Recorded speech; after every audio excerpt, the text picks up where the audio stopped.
Right parliament budget సమావేశాలు ప్రారంభమయ్యాయి. రాష్ట్రపతి రామ్నాథ్ కోవింద్ పార్లమెంట్కు చేరుకున్నారు. ఇప్పుడు లైవ్ చూద్దాం.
माननीय सदस्यगण, कोरोना वैश्विक महामारी के इस दौर में हो रहा संसद का ये संयुक्त सत्र बहुत महत्वपूर्ण है। नया वर्ष भी है, नया दशक भी है और इसी साल हम आज़ादी के 75वें वर्ष में भी प्रवेश करने वाले हैं।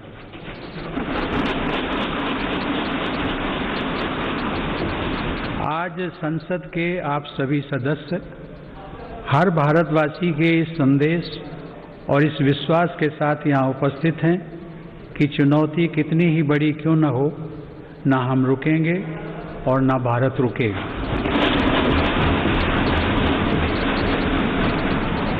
भारत जब जब एकजुट हुआ है तब तब उसने असंभव से लगने वाले लक्ष्यों को प्राप्त किया है। ऐसी ही एकजुटता और पूज्य बापू की प्रेरणा ने हमें सैकड़ों वर्षों की गुलामी से आज़ादी दिलाई थी। इसी भावना को अभिव्यक्त करते हुए राष्ट्र प्रेम से ओतप्रोत कवि असम केसरी अंबिका गिरी राय चौधरी ने कहा था, ओम तत्सत भारत महत् ऐक चेतोनाथ एक ध्यानोत ऐक साधोनाथ ऐक आवेगोत, अर्थात भारत की महानता परम सत्य है। एक ही चेतना में, एक ही ध्यान में, एक ही साधना में, एक ही आवेग में, एक हो जाओ, एक हो जाओ। आज हम भारतीयों की यही एकजुटता, यही साधना देश को अनेक आपदाओं से बाहर निकाल कर लाई है। एक तरफ कोरोना जैसी वैश्विक महामारी, दूसरी तरफ अनेक राज्यों में बाढ़, कभी अनेक राज्यों में भूकंप, तो कभी बड़े बड़े साइक्लोन, टिड्डी दल के हमले से लेकर बर्ड फ्लू तक देशवासियों ने हर आपदा का डटकर सामना किया है। इसी काल में सीमा पर भी अप्रत्याशित तनाव बढ़ा। इतनी आपदाओं से, इतने मोर्चों पर देश एक साथ लड़ा और हर कसौटी पर खरा उतरा। इस दौरान हम सब देशवासियों के अप्रतिम साहस, संयम, अनुशासन और सेवा भाव के भी साक्षी बने हैं। महामारी के खिलाफ इस लड़ाई में हमने अनेक देशवासियों को असमय खोया भी है। हम सभी के प्रिय और पूर्ववर्ती राष्ट्रपति प्रणब मुखर्जी का निधन भी कोरोना काल में हुआ। संसद के 6 सदस्य भी कोरोना की वजह से असमय हमें छोड़कर चले गए। मैं सभी के प्रति अपनी विनम्र श्रद्धांजलि अर्पित करता हूँ। माननीय सदस्यगण, हमारे शास्त्रों में कहा गया है, कृतम में दक्षिणे हस्ते जयो में सव्य आहिता, अर्थात हमारे एक हाथ में कर्तव्य होता है तो दूसरे हाथ में सफलता होती है। कोरोना महामारी के इस समय में जब दुनिया का प्रत्येक व्यक्ति, हर देश इससे प्रभावित हुआ, आज भारत एक नए सामर्थ्य के साथ दुनिया के सामने उभर कर आया है। मुझे संतोष है कि मेरी सरकार के समय पर लिए गए सटीक फैसलों से लाखों देशवासियों का जीवन बचा है। आज देश में कोरोना के नए मरीजों की संख्या भी तेजी से घट रही है और जो संक्रमण से ठीक हो चुके हैं उनकी संख्या भी बहुत अधिक है। माननीय सदस्यगण, जब हम बीते एक वर्ष को याद करते हैं तो हमें स्मरण होता है कि कैसे एक ओर नागरिकों के जीवन की रक्षा की चुनौती थी तो दूसरी तरफ अर्थव्यवस्था की चिंता भी करनी थी। अर्थव्यवस्था को संभालने के लिए रिकॉर्ड आर्थिक पैकेज की घोषणा के साथ ही मेरी सरकार ने इस बात का भी ध्यान रखा कि किसी गरीब को भूखा न रहना पड़े। प्रधानमंत्री गरीब कल्याण योजना के माध्यम से 8 महीनों तक 80 करोड़ लोगों को 5 किलो प्रति माह अतिरिक्त अनाज निःशुल्क सुनिश्चित किया गया। सरकार ने प्रवासी श्रमिकों, कामगारों और अपने घर से दूर रहने वाले लोगों की भी चिंता की। One nation, one ration card की सुविधा देने के साथ ही सरकार ने उन्हें निःशुल्क अनाज मुहैया कराया और उनके लिए श्रमिक स्पेशल ट्रेनें चलवाई। महामारी के कारण शहरों से वापस आए प्रवासियों को उनके ही गांवों में काम देने के लिए मेरी सरकार ने 6 राज्यों में गरीब कल्याण रोजगार अभियान भी चलाया। इस अभियान की वजह से 50 करोड़ मैन डेज के बराबर रोजगार पैदा हुआ। सरकार ने रेहड़ी पटरी वालों और ठेला लगाने वाले भाई बहनों के लिए विशेष स्वनिधि योजना भी शुरू की। इसके साथ ही करीब 31,000 करोड़ रुपए गरीब महिलाओं के जन धन खातों में सीधे ट्रांसफर भी किए गए। इस दौरान देश भर में उज्ज्वला योजना की लाभार्थी गरीब महिलाओं को 14 करोड़ से अधिक मुफ्त गैस सिलेंडर भी मिले। अपने सभी निर्णयों में मेरी सरकार ने संघीय ढांचे की सामूहिक शक्ति का अद्वितीय उदाहरण भी प्रस्तुत किया है। केंद्र और राज्य सरकारों के बीच इस समन्वय ने लोकतंत्र को मजबूत बनाया है और संविधान की प्रतिष्ठा को सशक्त किया है। माननीय सदस्यगण, आचार्य चाणक्य ने कहा है, तृणम लघु तृणात् तूलम तूलादपि च याचकः वायुना किम न नीतो असो माम्यम या चयस्यति। अर्थात याचना करने वाले को घास के तिनके और रुई से भी हल्का माना गया है। रुई और तिनके को उड़ा ले जाने वाली हवा भी याचक को इसलिए अपने साथ उड़ाकर नहीं ले जाती कि कहीं वह हवा से भी कुछ मांग न ले। इस प्रकार हर कोई याचक से बचता है। इसका अभिप्राय यह है कि यदि अपने महत्व को बढ़ाना है तो दूसरों पर निर्भरता को कम करते हुए आत्मनिर्भर बनना होगा।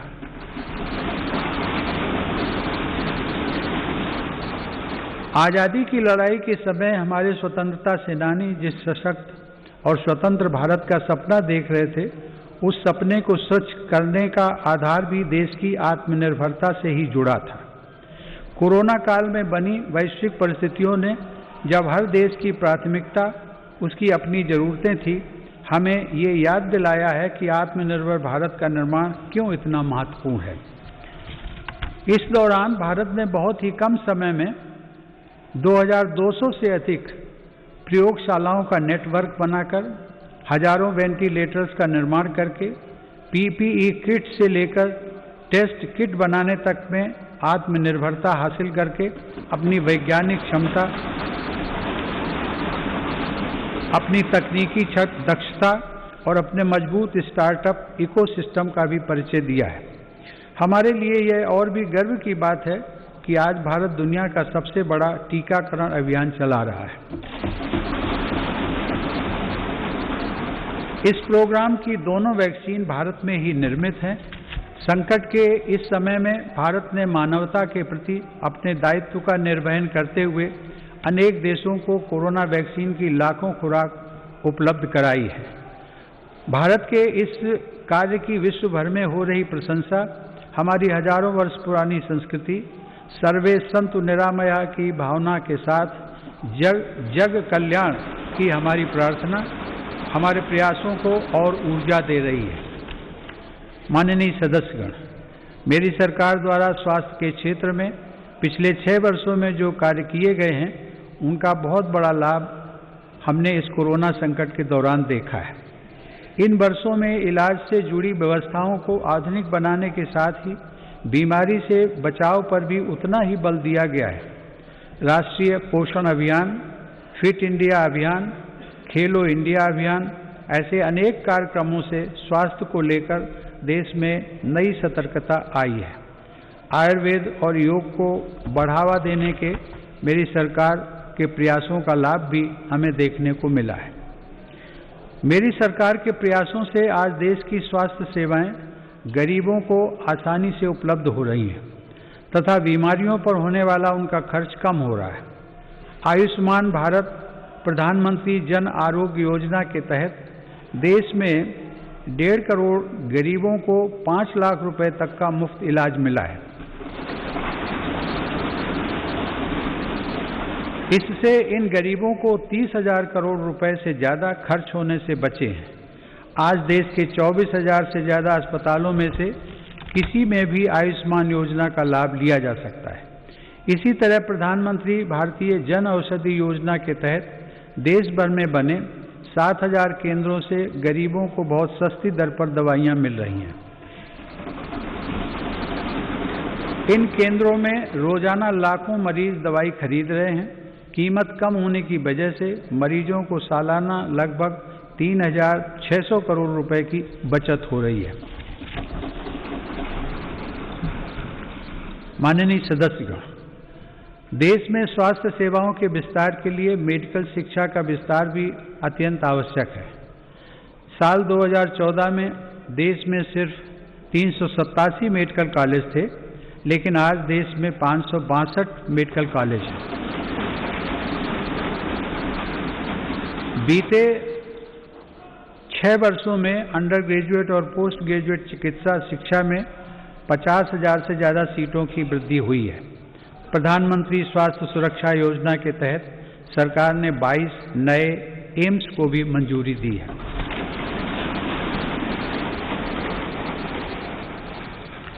राष्ट्रीय चिकित्सा आयोग के साथ ही 4 स्वायत्त बोर्ड का गठन कर केंद्र सरकार ने चिकित्सा शिक्षा के क्षेत्र में ऐतिहासिक सुधारों की नींव रखी है। इन्हीं सुधारों के क्रम में दशकों पुरानी मेडिकल काउंसिल ऑफ इंडिया के स्थान पर नेशनल मेडिकल कमीशन की स्थापना की गई है। माननीय सदस्यगण, आत्मनिर्भर भारत अभियान केवल भारत में निर्माण तक ही सीमित नहीं है, बल्कि यह भारत के हर नागरिक का जीवन स्तर ऊपर उठाने तथा देश का आत्मविश्वास बढ़ाने का भी अभियान है। आत्मनिर्भर भारत का हमारा लक्ष्य आत्मनिर्भर कृषि से और सशक्त होगा। इसी सोच के साथ सरकार ने बीते 6 वर्षों में बीज से लेकर बाजार तक हर व्यवस्था में सकारात्मक परिवर्तन का प्रयास किया है, ताकि भारतीय कृषि आधुनिक भी बने और कृषि का विस्तार भी हो। इन्हीं प्रयासों के क्रम में मेरी सरकार ने स्वामीनाथन आयोग की सिफारिशों को लागू करते हुए लागत से 1.5 गुना MSP देने का फैसला भी किया है।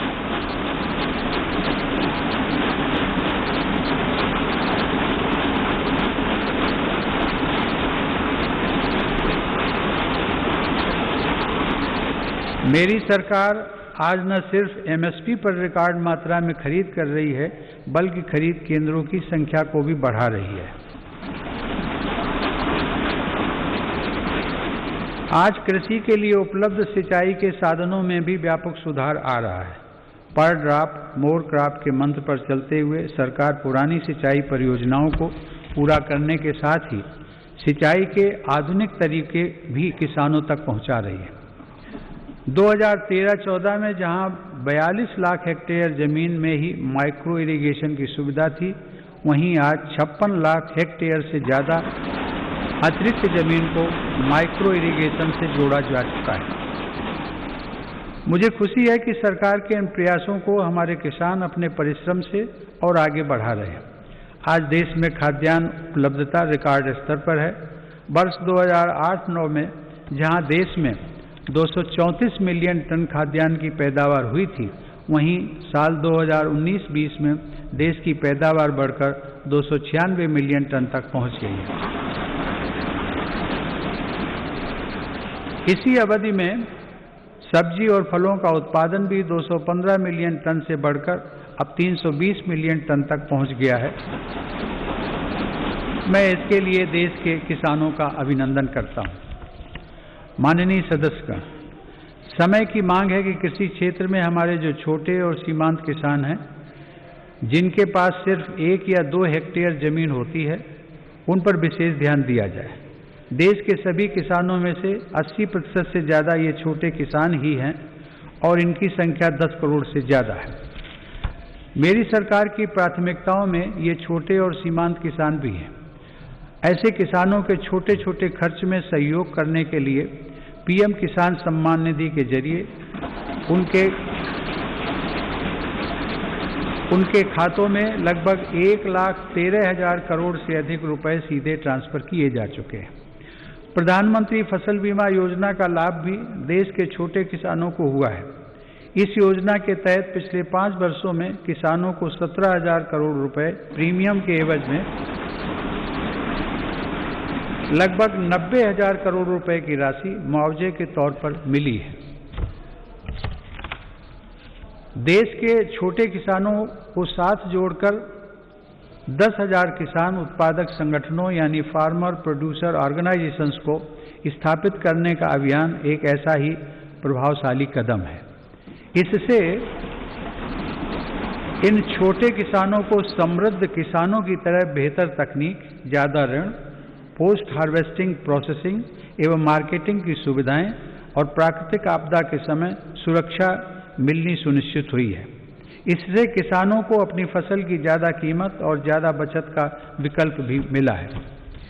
माननीय सदस्यगण, व्यापक विमर्श के बाद संसद ने 7 महीने पूर्व 3 महत्वपूर्ण कृषि सुधार, कृषक उपज व्यापार और कृषक संवर्धन और सरलीकरण विधेयक, कृषि सशक्तिकरण और संरक्षण, कीमत आश्वासन और कृषि सेवा करार विधेयक और आवश्यक वस्तु संशोधन विधेयक पारित किए हैं। इन कृषि सुधारों का सबसे बड़ा लाभ भी 10 करोड़ से अधिक छोटे किसानों को तुरंत मिलना शुरू हुआ।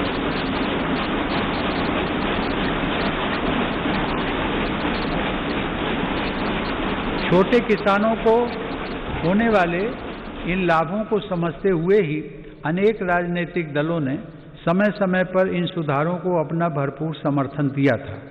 देश में अलग अलग फोरम पर देश के हर क्षेत्र में 2 दशकों से जिन सुधारों की चर्चा चल रही थी और जो मांग हो रही थी, वह सदन में चर्चा के दौरान भी परिलक्षित हुई। वर्तमान में इन कानूनों का अमलीकरण देश की सर्वोच्च अदालत ने स्थगित किया हुआ है। मेरी सरकार उच्चतम न्यायालय के निर्णय का पूरा सम्मान करते हुए उसका पालन करेगी। लोकतंत्र और संविधान की मर्यादा को सर्वोपरि रखने वाली मेरी सरकार इन कानूनों के संदर्भ में पैदा किए गए भ्रम को दूर करने का निरंतर प्रयास कर रही है। मेरी सरकार ने लोकतंत्र में अभिव्यक्ति की आज़ादी और शांतिपूर्ण आंदोलनों का हमेशा सम्मान किया है, लेकिन पिछले दिनों हुआ तिरंगे और गणतंत्र दिवस जैसे पवित्र दिन का अपमान बहुत दुर्भाग्यपूर्ण है। जो संविधान हमें अभिव्यक्ति की आज़ादी का अधिकार देता है, वही संविधान हमें सिखाता है कि कानून और नियम का भी उतनी ही गंभीरता से पालन करना चाहिए। मेरी सरकार ये स्पष्ट करना चाहती है कि 3 नए कृषि कानून बनने से पहले पुरानी व्यवस्थाओं के तहत जो अधिकार थे तथा जो सुविधाएं थी, उनमें कहीं कोई कमी नहीं की गई है, बल्कि इन कृषि सुधारों के जरिए सरकार ने किसानों को नई सुविधाएं उपलब्ध कराने के साथ साथ नए अधिकार भी दिए हैं।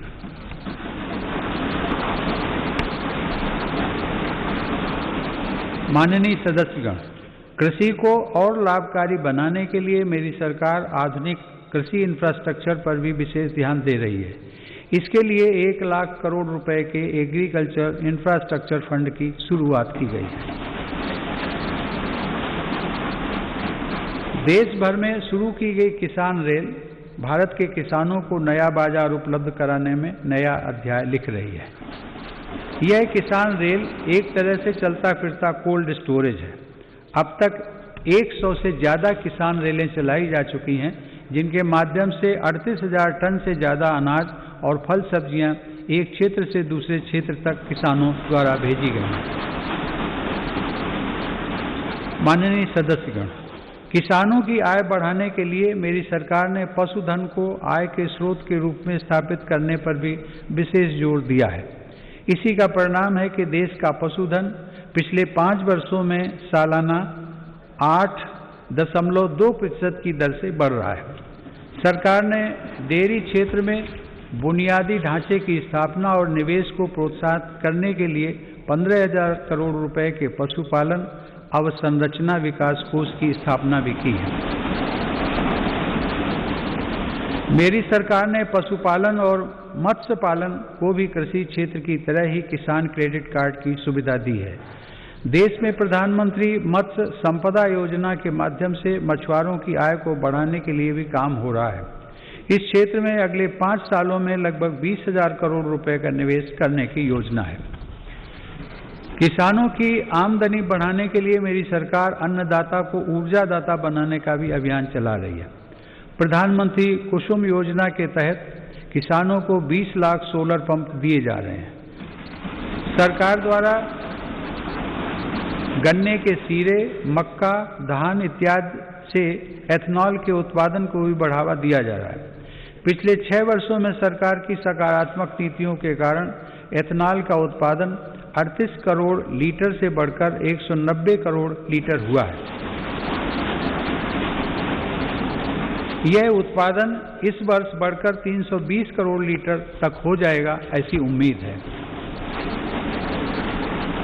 एथनॉल देश के किसानों की आय बढ़ाने का एक बड़ा जरिया बनकर उभर रहा है। माननीय सदस्यगण, पूज्य बापू आत्मनिर्भर आदर्श गांवों के निर्माण की इच्छा रखते थे। इसी विचार को लेकर चल रही मेरी सरकार आज गांव के बहुआयामी विकास के लिए लगातार काम कर रही है। गांव के लोगों का जीवन स्तर सुधरे, यह मेरी सरकार की प्राथमिकता है। इसका उत्तम उदाहरण 2014 से गरीब ग्रामीण परिवारों के लिए बनाए गए 2 करोड़ घर हैं। वर्ष 2022 तक हर गरीब को पक्की छत देने के लिए प्रधानमंत्री आवास योजना की गति भी तेज की गई है। मेरी सरकार द्वारा शुरू की गई स्वामित्व योजना से अब ग्रामीणों को उनकी संपत्ति पर कानूनी हक मिल रहा है।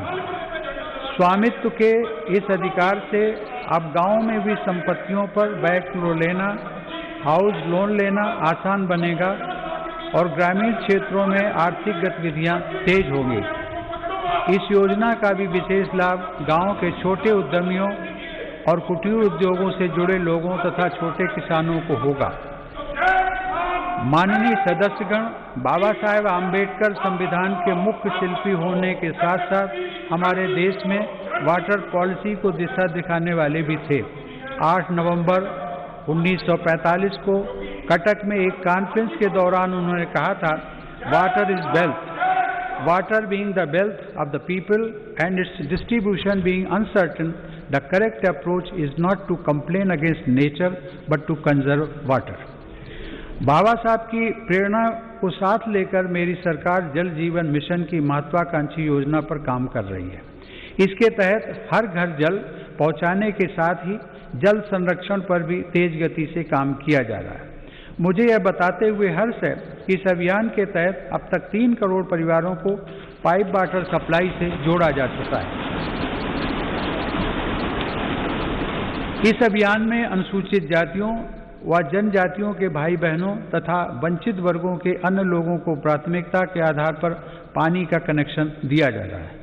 माननीय सदस्यगण, हमारे गांवों को 21वीं सदी की जरूरतों और इंफ्रास्ट्रक्चर से जोड़ने के लिए मेरी सरकार ने ग्रामीण सड़क नेटवर्क के विस्तार में भी सराहनीय काम किया है। प्रधानमंत्री ग्राम सड़क योजना के अंतर्गत देश के ग्रामीण क्षेत्रों में 6,42,000 किलोमीटर सड़क का निर्माण पूरा कर लिया गया। इस योजना के तीसरे चरण में ग्रामीण क्षेत्रों में बसावटों के साथ साथ स्कूलों, बाजारों और अस्पतालों आदि से जोड़ने वाले 1,25,000 किलोमीटर रास्तों को भी अपग्रेड किया जाएगा। गांव में सड़कों के साथ ही इंटरनेट की कनेक्टिविटी भी उतनी ही अहम है। हर गांव तक बिजली पहुंचाने के बाद मेरी सरकार देश के 6 लाख से अधिक गांवों को ऑप्टिकल फाइबर से जोड़ने के लिए अभियान चला रही है। माननीय सदस्यगण, हमारी अर्थव्यवस्था की आधारभूत ताकत हमारे गांव और छोटे शहरों में फैले हमारे लघु उद्योग, हमारे कुटीर उद्योग MSMEs हैं। भारत को आत्मनिर्भर बनाने का बहुत बड़ा सामर्थ्य हमारे इन लघु उद्योगों के ही पास है। देश के कुल निर्यात में इनकी भागीदारी लगभग 50% की है। आत्मनिर्भर भारत के मिशन में MSMEs की भूमिका को बढ़ाने के लिए भी अनेक कदम उठाए गए हैं। MSMEs की परिभाषा में बदलाव हो, निवेश की सीमा बढ़ाना हो या फिर सरकारी खरीद में वरीयता, अब लघु और कुटीर उद्योगों को विकास के लिए जरूरी प्रोत्साहन मिला है। 3 लाख करोड़ रुपए की इमरजेंसी क्रेडिट गारंटी योजना, मुश्किल में फंसे MSMEs के लिए 20,000 करोड़ की विशेष योजना और फंड ऑफ फंड्स जैसे प्रयासों ने लाखों लघु उद्यमियों को लाभ पहुंचाया है।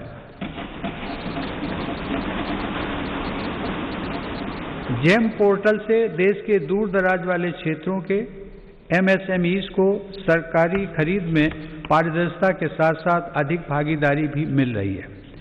मेरी सरकार की यह निरंतर कोशिश है कि उद्यमशीलता का लाभ देश के हर वर्ग को मिले। हुनर हाट और उस्ताद योजना के माध्यम से लाखों शिल्पकारों का कौशल विकास भी किया जा रहा है और उनको रोजगार के अवसर दिए जा रहे हैं। इन लाभार्थियों में आधे से अधिक महिला शिल्पकार हैं।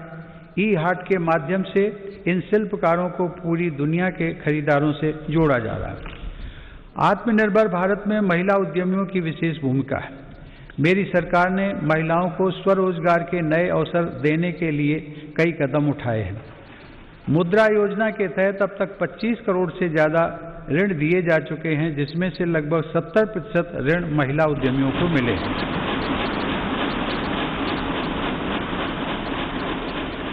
दीनदयाल अंत्योदय योजना राष्ट्रीय ग्रामीण आजीविका मिशन के अंतर्गत देश में आज 7 करोड़ से अधिक महिला उद्यमी करीब 66 लाख स्वयं सहायता समूहों से जुड़ी हुई हैं। बैंकों के माध्यम से इन महिला समूहों को पिछले 6 वर्षों में 3,40,000 करोड़ रुपए का ऋण दिया गया। देश के ग्रामीण क्षेत्रों में कार्यरत महिलाओं के स्वास्थ्य को ध्यान में रखते हुए सरकार 1 रुपए में सुविधा सैनिटरी नैपकिन देने की योजना भी चला रही है। सरकार गर्भवती महिलाओं के मुफ्त चेकअप की मुहिम एवं राष्ट्रीय पोषण अभियान चलाकर उन्हें आर्थिक मदद देकर गर्भवती माताओं एवं शिशुओं के स्वास्थ्य की रक्षा के लिए निरंतर प्रयत्नशील है। इसी का परिणाम है कि देश में मातृ मृत्यु दर 2014 में प्रति लाख 130 से कम होकर 113 तक आ गई है। 5 वर्ष से कम आयु के बच्चों की मृत्यु दर भी पहली बार घटकर 36 तक आ गई है, जो वैश्विक दर 39 से कम है। महिलाओं की समान भागीदारी को आवश्यक मानने वाली मेरी सरकार नए नए क्षेत्रों में बहनों बेटियों के लिए नए अवसर बना रही है।